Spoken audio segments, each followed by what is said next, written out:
Biển Đông thời gian qua chứng kiến bao phen gió dập sóng dồi với việc Trung Quốc liên tục đè đông khích Tây, xâm phạm chủ quyền của hết nước này đến nước khác. Không ngồi yên, các cường quốc trên thế giới sắp khơi nòng súng tập trận ở Ấn Độ Dương-Thái Bình Dương, trực chỉ răn đe một Bắc Kinh hiếu chiến. Bên cạnh đó, Trung Quốc và Mỹ đều đang kéo dàn tàu ngầm hạt nhân của mình đến Biển Đông. Chuyên gia cảnh báo trong thời gian tới, Biển Đông đối mặt nguy cơ trở thành tâm chấn của các cuộc đụng độ hạt nhân, thực hư ra sao? Vũ khí hạt nhân tiếp tục là tâm điểm trong các cuộc khẩu chiến nảy lửa giữa Mỹ và Trung. Bắc Kinh vừa tố Washington thổi phồng mối đe dọa hạt nhân vì mục tiêu bá quyền.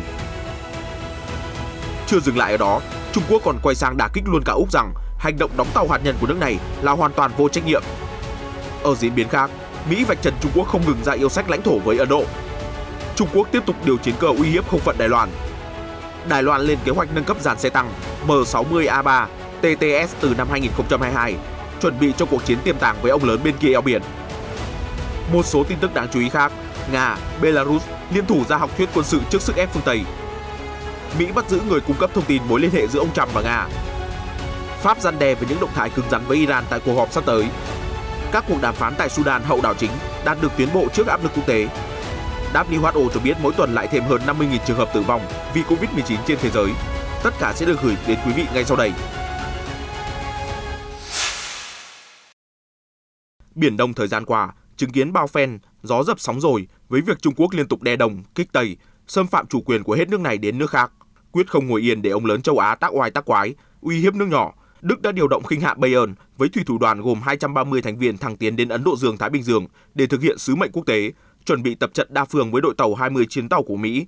Nhật Bản, Úc và Canada vào ngày 12 tháng 11 tới, răn đe Bắc Kinh chớ manh động, coi thường luật pháp, trật tự thế giới. Được biết, đây là lần đầu tiên một tàu chiến Đức thực hiện chuyến viễn dương, một động thái hiếm có khó tìm trong suốt 20 năm qua do quốc gia châu Âu không có lãnh thổ ở nước ngoài. Trước ngày hiệp đồng tác chiến đa phương, Bộ Quốc phòng Nhật Bản cho biết khinh hạm Bayern đã đến Thái Bình Dương tập trận chung với lực lượng phòng vệ trên biển Nhật Bản MSDF tại khu vực phía nam Tokyo. Hồi tháng 8, con tàu này cũng đã diễn tập huấn luyện với MSDF ở Vịnh Aden. Đức đã và đang tăng cường can dự vào khu vực Ấn Độ Dương-Thái Bình Dương để răn đe những hành động của Trung Quốc mà nước này cho là phá hoại pháp quyền, nhân quyền và dân chủ. Hồi tháng 9 năm ngoái, Berlin đã công bố chiến lược toàn diện về Ấn Độ-Thái Bình Dương, báo hiệu sự chuyển hướng chính sách của nước này ở khu vực châu Á, không còn lấy Trung Quốc làm trung tâm như trước. Theo Bộ Quốc phòng Nhật Bản, hôm 5 tháng 11, Bộ trưởng Quốc phòng Nhật Nobuo Kishi đã thị sát khinh hạm Bayern, chứng tỏ mối quan hệ bền chặt giữa hai quốc gia. Hiện, Tokyo và Berlin đang tăng cường hợp tác quốc phòng để đối phó với việc Trung Quốc xây dựng và hiện đại hóa quân đội với tốc độ vũ bão để củng cố các tuyên bố chủ quyền lãnh thổ ở Ấn Độ Dương-Thái Bình Dương. Trước đó, ông Kishi đã hội đàm với người đồng cấp Đức, tướng Eberhard John. Trong đó, ông John khẳng định việc điều tàu Bayern đến Ấn Độ Dương-Thái Bình Dương là nhằm thể hiện tầm nhìn và quan điểm chiến lược của Đức với khu vực này. Bộ trưởng Kishi đã nhấn mạnh tầm quan trọng của quan hệ hợp tác Nhật-Đức. Chúng tôi nhận thấy những nỗ lực đơn phương thay đổi hiện trạng bằng vũ lực ở Biển Hoa Đông và Biển Đông. Đây là mối quan tâm chung không chỉ ở châu Á mà còn ở phần còn lại của thế giới, bao gồm cả châu Âu. Theo Hải quân Đức, sau Nhật Bản, khinh hạm Bayern sẽ đến thăm Hàn Quốc, đi qua Biển Đông, nơi Trung Quốc đang xây dựng các tiền đồn quân sự. Berlin có kế hoạch củng cố quan hệ với Tokyo và các đối tác khu vực khác bằng cách duy trì quyền tự do hàng hải trong các vùng biển quốc tế.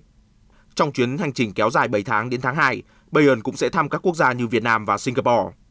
Pháp và Anh cũng đã điều tàu hải quân đến Ấn Độ Dương-Thái Bình Dương. Trong đó, ba cường quốc châu Âu đang phối hợp chặt chẽ hơn với chính quyền của Tổng thống Mỹ Joe Biden để tăng sức ép lên một Trung Quốc ngày càng quyết đoán. Trước đó, Bắc Kinh đã có động thái làm phận lòng Berlin khi thẳng thừng từ chối yêu cầu được cập cảng Thượng Hải của Bayern. Người phát ngôn Bộ Ngoại giao Trung Quốc Triệu Lập Kiên hồi tháng 9 đã chỉ trích việc triển khai tàu chiến đến Biển Đông của các nước phương Tây là nhằm phô trương cơ bắp và quấy rối, cố tình tạo ra tranh chấp về các vấn đề hàng hải.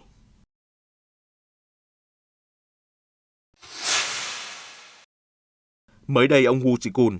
Giám đốc Viện Nghiên cứu Quốc gia Trung Quốc về Biển Đông, đã cảnh báo nguy cơ gia tăng các vụ va chạm tàu ngầm hạt nhân ở Biển Đông trong bối cảnh Quân đội Nhân dân Trung Quốc PLA và Hải quân Mỹ đang tăng cường triển khai khí tài tối tần đến các vùng biển tranh chấp. Vị chuyên gia phân tích rằng cả Trung Quốc và Mỹ đều đang phát triển tàu ngầm hạt nhân và đưa chúng đến Biển Đông. Cùng với đó, lời hứa của Mỹ xây dựng hạm đội tàu ngầm hạt nhân tối tân cho Úc là dấu hiệu cho thấy rằng thời gian tới sẽ càng có nhiều tàu hải quân tiên tiến hiện diện trên vùng biển mà Trung Quốc và các quốc gia Đông Nam Á đang tranh chấp gay gắt, một số trong đó là đồng minh của Mỹ. Tổ chức sáng kiến thăm dò tình hình chiến lược Biển Đông cho biết, trong năm nay, Mỹ đã triển khai máy bay ném bom B-52H và B-1B-14 đến các vùng biển tranh chấp. Cùng với đó là 11 tàu ngầm hạt nhân, bao gồm cả tàu USS Connecticut, gặp sự cố và bị hỏng vào tháng trước. Một báo cáo được Lầu Năm Góc công bố hôm 5 tháng 11 cho thấy Hải quân Trung Quốc đã sở hữu 355 tàu và tàu ngầm vào năm 2020 và đang đặt ưu tiên hiện đại hóa lực lượng tàu ngầm. Nước này cũng đang vận hành 6 tàu ngầm tên lửa đạn đạo chạy bằng năng lượng hạt nhân SSBM, 46 tàu ngầm tấn công chạy bằng động cơ diesel SS. Hải quân PLA dự kiến sẽ vận hành đồng thời các SSBN kiểu 094 và kiểu 096 và đóng tới 8 SSBN vào năm 2030. Ông Hu nói, Trung Quốc và Mỹ đều là cường quốc hạt nhân. Việc hai bên tăng cường hoạt động trên biển và trên không đang khiến nguy cơ xung đột ngày càng tăng cao nếu không có cơ chế kiểm soát. Ông cho rằng những cơ chế quản lý khủng hoảng hiện tại có thể không phát huy hiệu quả trong những thời điểm quan trọng.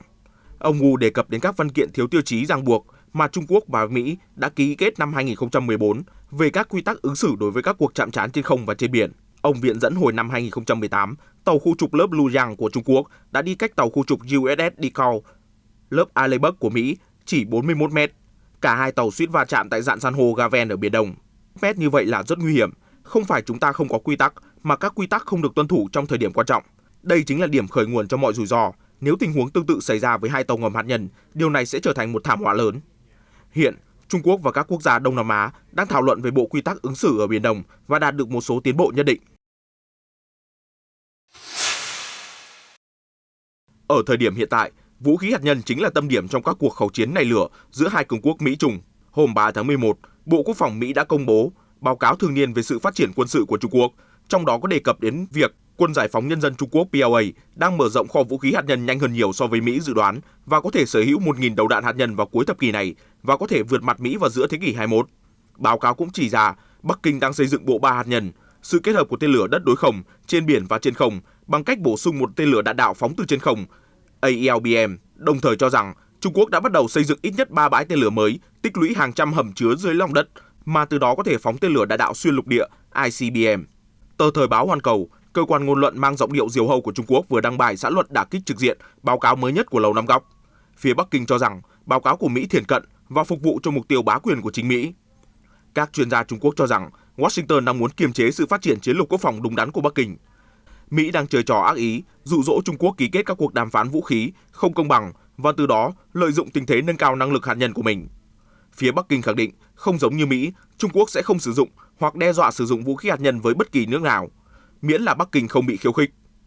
Hôm 5 tháng 11, phát ngôn viên Bộ Ngoại giao Trung Quốc Uông Văn Bân đã cho rằng báo cáo của Mỹ hoàn toàn mang tư tưởng định kiến và khẳng định chính Mỹ mới là mối đe dọa hạt nhân lớn nhất thế giới, vì Washington đang sở hữu 5.550 đầu đạn hạt nhân tính đến đầu năm 2021 và đang đầu tư hàng nghìn tỷ đô la để nâng cấp bộ ba hạt nhân, phát triển vũ khí hạt nhân năng suất thấp và hạ thấp ngưỡng sử dụng hạt nhân.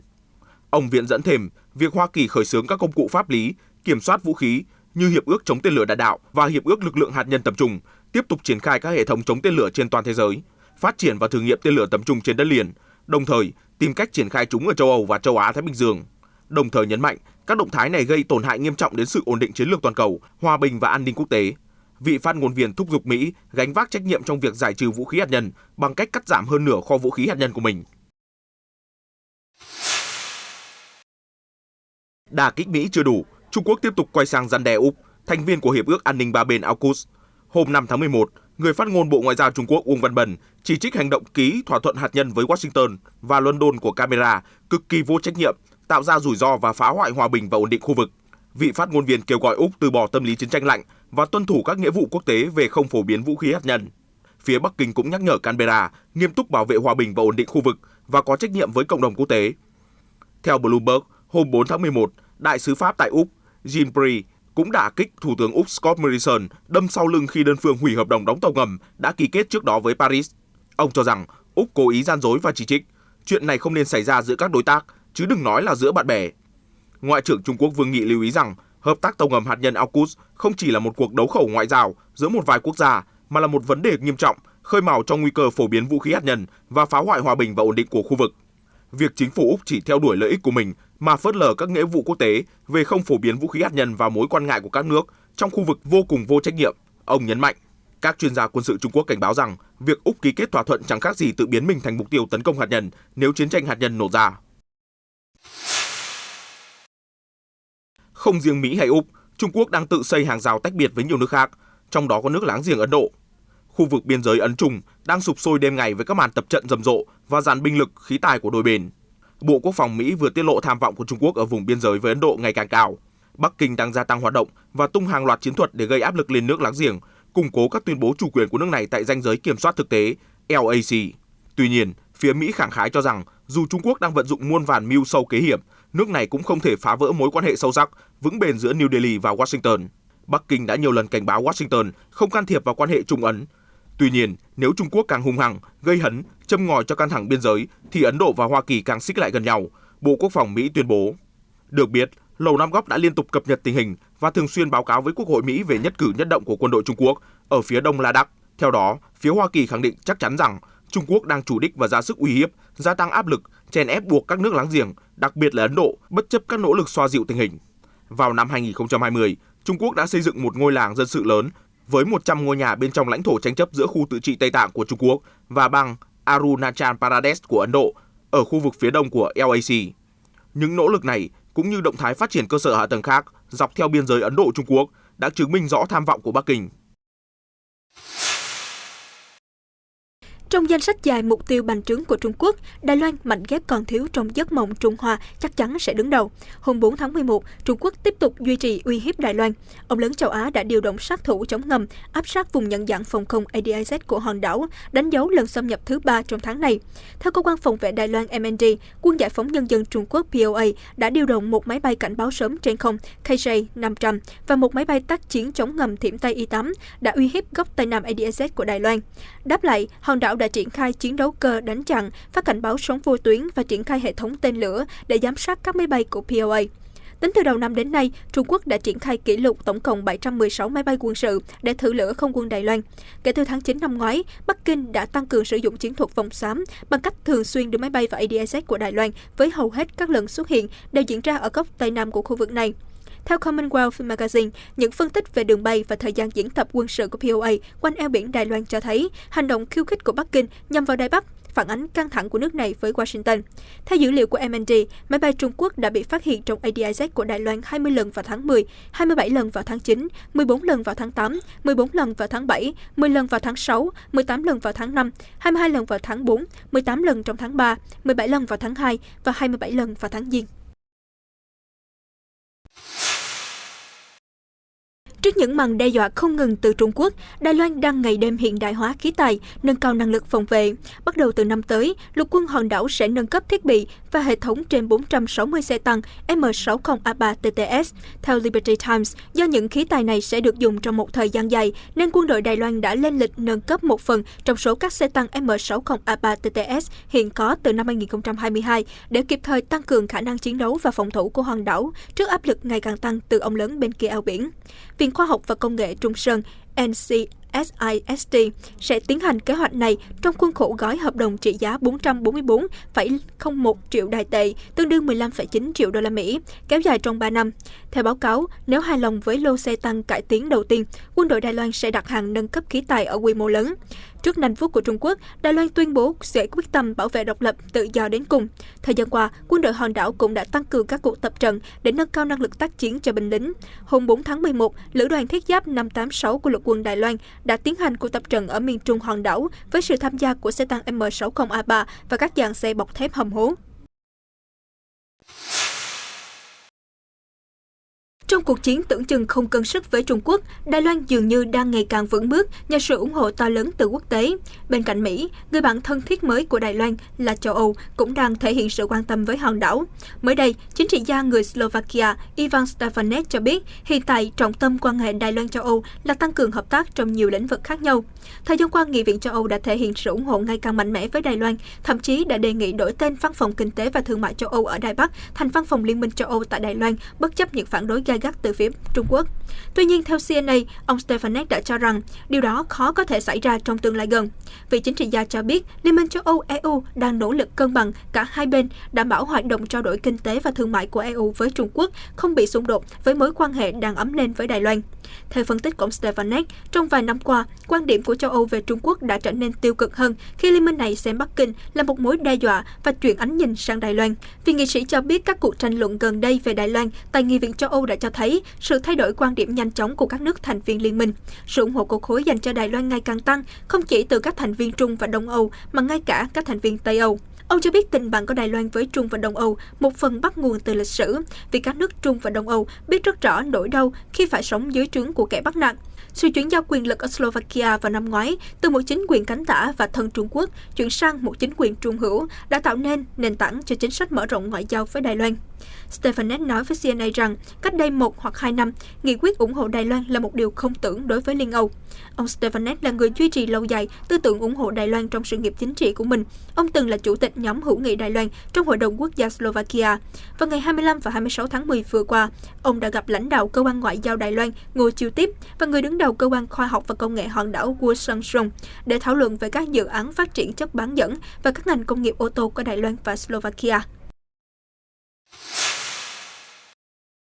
Trong động thái nhằm phản ứng lại chính sách gây sức ép từ phương Tây, Đại sứ Nga tại Belarus Dmitry Mizantsev, người chia sẻ với TASS rằng một học thuyết quân sự vừa được thông qua tại cuộc họp của Hội đồng Nhà nước tối cao của Liên bang Nga và Belarus hôm thứ Năm ngày 4 tháng 11. Học thuyết sẽ đảm bảo mức độ tương tác cao hơn nữa giữa Bộ Quốc phòng của các quốc gia. Học thuyết sẽ giúp hai nước đạt được sự gắn kết hơn trong việc thực hiện chính sách quốc phòng. Đây là một yếu tố quan trọng mà tôi nghĩ các nước ngoài cần cân nhắc. Đồng thời, cả Nga và Belarus đều không đe dọa bất kỳ ai, không tìm cách thống trị bên ngoài biên giới của mình. Nhưng học thuyết quốc phòng đảm bảo rằng của chúng tôi và các đồng minh được bảo vệ một cách đáng tin cậy, ông Mizantsev nói. Ông lưu ý rằng tình hình quân sự chính trị trong khu vực đang trở nên phức tạp hơn. Chúng tôi nhận thấy một cách nhất quán, bất chấp những lời hùng biện từ Liên minh châu Âu, các cơ sở hạ tầng quân sự đang được triển khai gần biên giới của Liên bang Belarus và Nga, sẵn sàng chống lại cùng nhau. Ông Mizantsev cũng tố rằng các lệnh trừng phạt và hành động gây sức ép kinh tế đã trở thành một trong những công cụ của chính sách chung bảo vệ Nga, một quốc gia là thành viên thường trực của Hội đồng Bảo an Liên Hợp Quốc. Trước đó, cũng vào hôm thứ Năm, tại một cuộc họp trực tuyến của Hội đồng Nhà nước tối cao Liên bang, Tổng thống Belarus, ông Alexander Lukashenko đã ký sắc lệnh phê duyệt 28 chương trình hội nhập với Nga. Trước đó, văn kiện đã được ký bởi Tổng thống Nga Putin. Theo tờ The New York Times, vào hôm qua ngày 5 tháng 11, chính quyền Mỹ đã bắt giữ Igor Danchenko, một nhà phân tích từ Nga, đã cung cấp thông tin cho cuộc điều tra về mối liên hệ có thể có giữa cựu Tổng thống Mỹ Donald Trump với Nga vì cáo buộc lừa dối Cục Điều tra Liên bang Mỹ FBI. Trước đó đã có thông tin cho rằng, trong cuộc chạy đua trước cuộc bầu cử của ông Trump vào mùa xuân năm 2016, ông Danchenko đang thu thập bằng chứng về các mối liên hệ bị cáo buộc giữa chiến dịch vận động bầu cử của ông Trump và Nga. Ông Danchenko là nguồn tin chính trong hồ sơ của cựu đặc vụ Anh Christopher Steele, trong đó cáo buộc ông Trump có liên hệ với chính quyền Moscow trước cuộc bầu cử tổng thống Mỹ năm 2016. Tờ báo không đưa ra bất kỳ chi tiết nào về vụ bắt giữ, nhưng nói rõ rằng nó là một phần của cuộc điều tra của luật sư đặc biệt do John H. Durham, người được chính quyền ông Trump chỉ định để xem xét kỹ lưỡng cuộc điều tra Nga về bất kỳ hành vi sai trái nào. Trong bản cáo trạng dài 39 trang do luật sư John H. Durham thu được, bồi thẩm đoàn đã buộc tội ông Danchenko 5 tội danh khai báo gian dối với FBI và có thể đối mặt với 5 năm tù giam cho mỗi tội danh. Pháp cho biết hôm thứ Năm ngày 4 tháng 11 rằng họ vẫn có thể liên thủ với các đối tác chống lại Iran tại cuộc họp sắp tới của Ban Giám sát Hạt nhân của Liên Hợp Quốc, sau khi Tehran gần đây khẳng định họ sẽ trở lại đàm phán hạt nhân với các cường quốc trên thế giới vào cuối tháng 11. Vào tháng 9, các cường quốc phương Tây đã hủy bỏ kế hoạch đưa ra nghị quyết chỉ trích Iran tại Cơ quan Năng lượng Nguyên tử Quốc tế IAEA, sau khi Tehran đồng ý kéo dài thời gian giám sát một số hoạt động hạt nhân và mời Tổng Giám đốc IAEA Rafael Grossi đến Tehran để đàm phán về các vấn đề quan trọng còn tồn tại. Việc Hoa Kỳ, Pháp, Anh và Đức quyết định không thúc đẩy một nghị quyết của Hội đồng Thống đốc 35 quốc gia của IAEA nhằm tránh leo thang với Iran.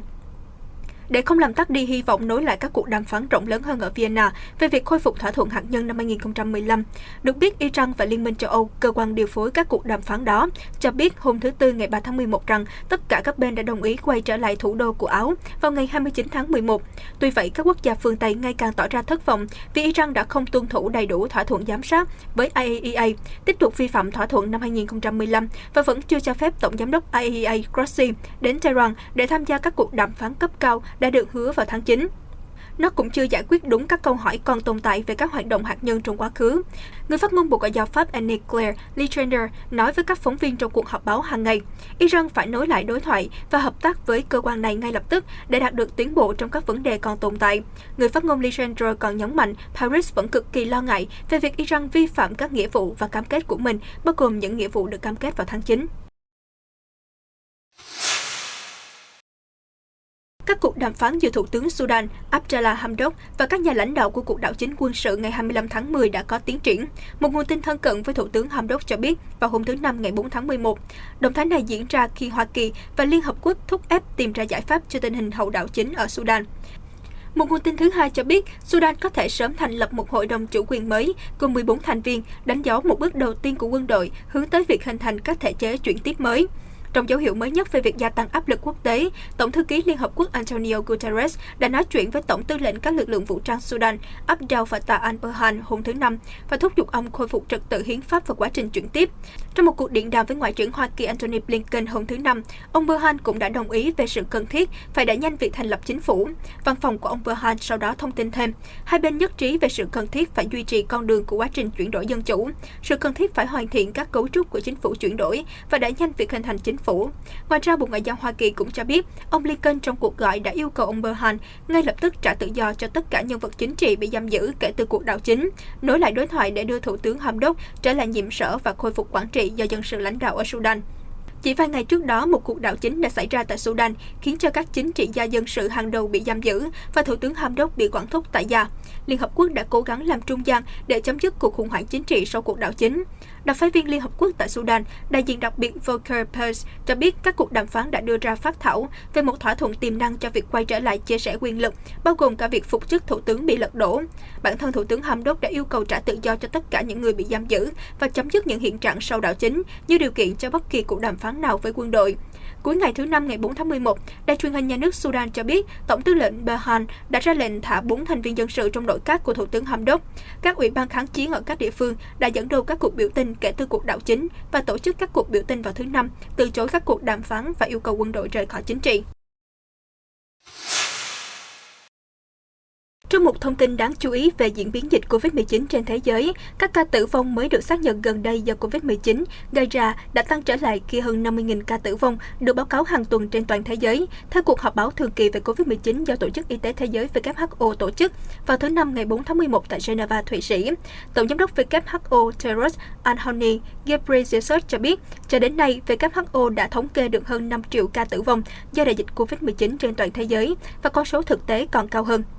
22 tháng kể từ khi các trường hợp đầu tiên của COVID-19 được báo cáo và gần 1 năm kể từ khi loại vaccine đầu tiên được phê duyệt, các trường hợp được báo cáo và tử vong do COVID-19 đang tăng trở lại. Hơn 5 triệu trường hợp tử vong đã được báo cáo và chúng tôi biết con số thật cao hơn. Chúng ta vẫn đang mất hơn 50.000 người bạn của mình mỗi tuần trên khắp thế giới. Tuần trước, 56 quốc gia từ tất cả khu vực đã báo cáo tỷ lệ tử vong do COVID-19 tăng hơn 10%, ông Tedros lưu ý. Để góp thêm vũ khí chống lại đại dịch, WHO đã phê duyệt một loại vaccine COVID-19 khác để sử dụng trong trường hợp khẩn cấp, đó là Covaxin của Ấn Độ, loại vaccine thứ 8 trên thế giới được phê duyệt. Trong khi đó, Hans Kluge, giám đốc khu vực châu Âu của WHO, hôm thứ Năm đã kêu gọi chấm dứt sự tự mãn của một vài người khi số liệu thống kê COVID-19 mới nhất tiết lộ rằng châu Âu đang trở lại tâm điểm của đại dịch nếu chúng ta đã ở 1 năm trước. Trong một tweet, ông Kluge nói rằng tốc độ lây truyền hiện tại trên 53 quốc gia thuộc khu vực châu Âu của WHO là mối quan tâm nghiêm trọng vì các trường hợp COVID-19 một lần nữa đạt đến mức kỷ lục.